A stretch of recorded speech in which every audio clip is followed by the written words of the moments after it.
sa ating lahat mga Dabarkads. Nandito na naman si Cardon Mekaniko. Ngayon Dabarkads, mayroon tayong home service ay ang tatanggalin natin ngayon Dabarkads ay itong alternator na tinatawag. Itong alternator Dabarkads ay siya yung magbibigay ng kuryente punta doon sa battery. Pag hindi siya magbigay ng kuryente Dabarkads ay hindi mag-i-start yung inyong sasakyan kung hindi nyo mapaandar ng tatlong araw pataas. Kaya mag-discharge siya. Ang ibig sabihin Dabarkads ay hindi nagkakarga yung alternator papunta doon sa ating mga baterya. Ngayon mga Dabarkads, ano bang dapat nating unahin o tanggalin bago tayo magtanggal ng alternator sa ating mga sasakyan? Ang una nating tatanggalin Dabarkads ay ang pinaka-importante, ito yung baterya.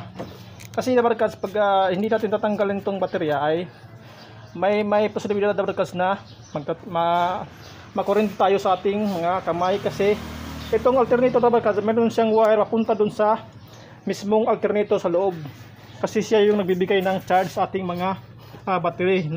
Napakalakas yung kuryente niya, kaya dapat bago natin tanggalin tong alternator Dabarkads ay tanggalin muna natin tong baterya. At sisimulan na natin Dabarkads.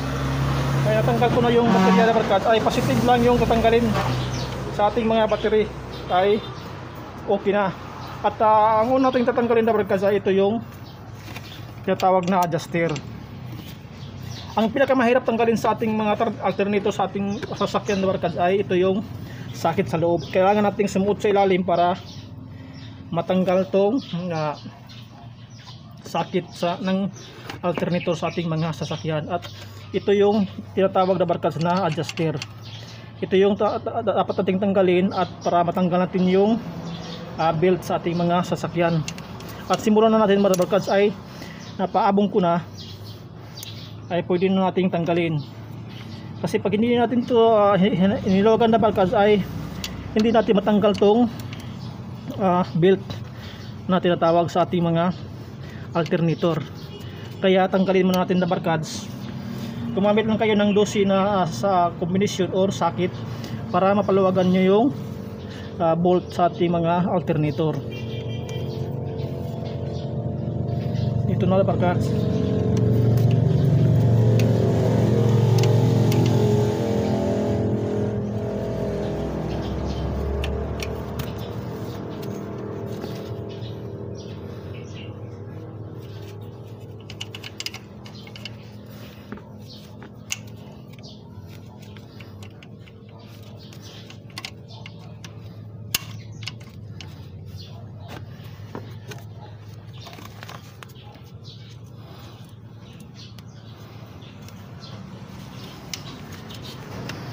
Namay ko na lang para kasi maluwag na siya.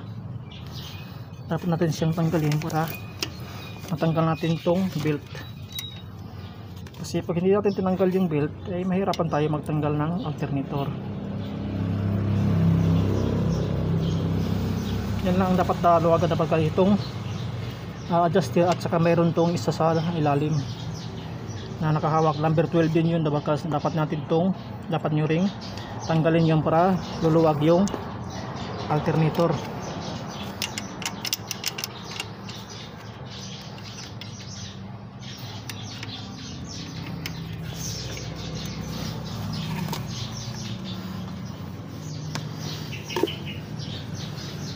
At saka tandaan nyo rin Dabarkads, kung paano nyo tinanggal ay ganun nyo rin ibabalik yung kanyang belt para hindi kayo maligaw. Kasi ang mga electronics Dabarkads, pagka hindi itama yung pagkabit nyo sa susunod ay magkaroon siya ng problema.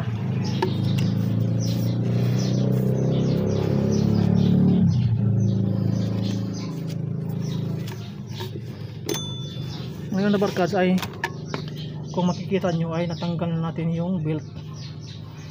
Tanggal natin yung belt sa ating mga alternator sa ating mga sasakyan Dabarkads. Ay ngayon Dabarkads ay susunod natin gawin, dapat pag sumuong tayo doon sa sa ilalim ng sasakyan ay meron siyang nakaabang na jack para magiging safety tayo Dabarkads.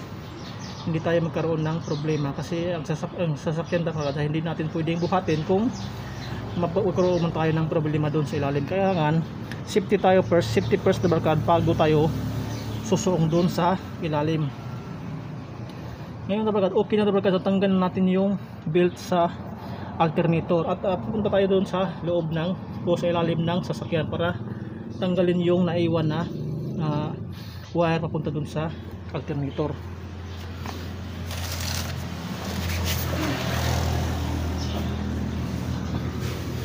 So tayo barkads, yun talaga ang trabaho ng mga mekaniko o elektrisyan. Kung makikita nyo barkads ay meron siyang tatlong sakit doon sa loob. Ito yung punta doon sa battery, itong wire na to. Kailangan natin tanggalin to para matanggal natin yung buong alternator. Medyo mahirap na barkads kasi walang naghahawak sa aking camera at ako lang ay pasensya nyo na medyo madilim. Pero may sa loob na barkads ay meron siyang nakaabang na jack. Kung makikita nyo na barkads ay meron siyang nakaabang na jack para magiging safety tayo. At sasimulan nating luwagan na barkads yung alternator para igalaw na natin at matanggal na natin yung alternator at tanggalin mo natin yung wire. At naunluwagan ko na ito kanina na barkads ay okay na siya. Meron siyang dalawang wire at isang wire ay isang sakit. Yung sakit na barkads ang pinakamasilan tanggalin sa ating mga artilyo, lalo na kung masikip at wala tayong mapagpwistuhan sa loob. Kaya kailangan nating studihan muna kung paano tanggalin, kasi kung mawasag tong sakit na barkads ay medyo magkaroon tayo ng problema sa electrical. Kaya ingat-ingat lang na barkads kung magtanggal tayo ng sakit sa ating mga alternator, kasi importante ito barkads kasi ito yung nagbibigay ng kuryente papunta dun sa ating mga baterya. Kaya simulan natin tanggalin na barkads yung sakit niya. Dalawa lang naman yung wire niya sa loob. Yan ang una natin tanggalin, tong wire na malaki papunta dun sa battery.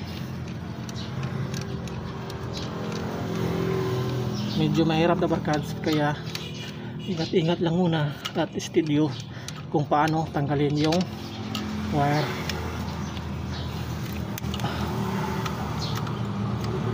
Dapat na barkads, paano bago tayo magtanggal ay tingnan muna natin mabuti kung ano ang naging posisyon or itsura ng ating mga sakit para hindi yung mabali yung lock, kasi importante yung lock na. Kung mabali yan ay pagkabit natin ulit ay magkaroon ng problema kasi hindi na siya naka lock.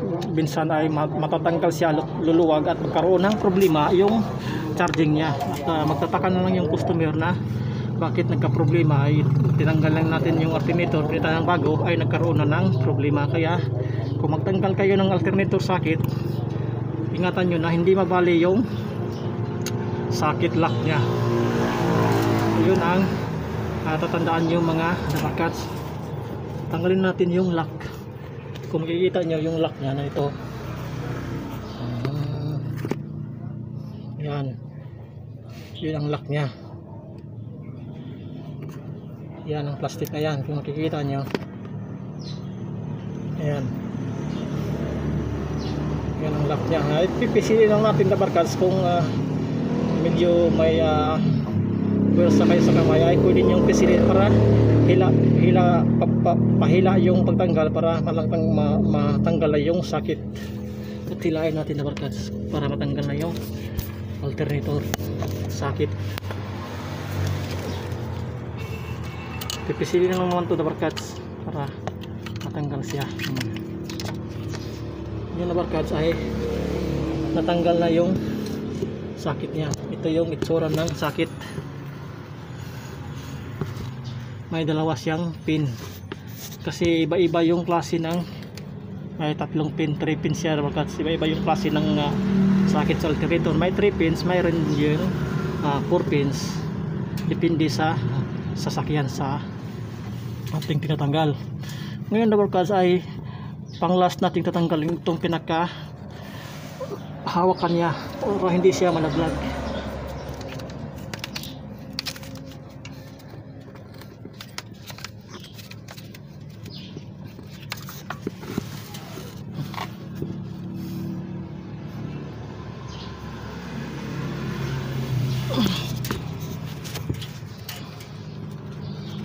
Medyo mahirap talaga yung trabaho ng mekaniko or electrician. Kailangan magtiis para karoon ka ng pera.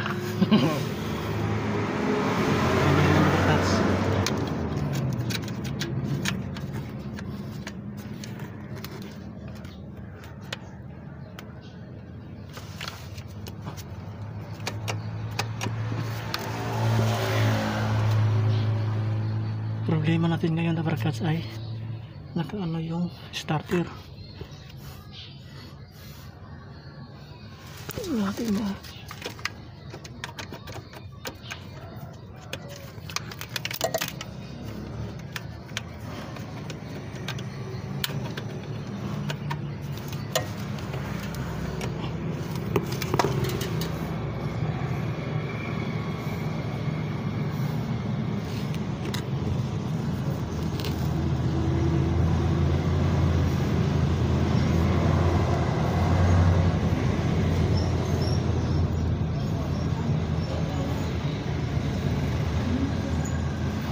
ayaw matanggal.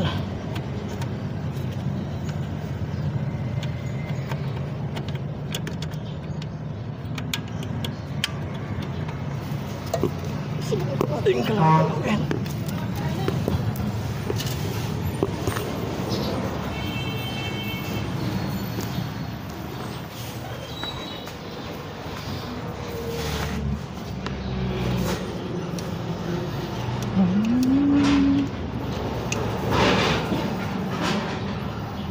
Kailangan tanggalin yung sakit.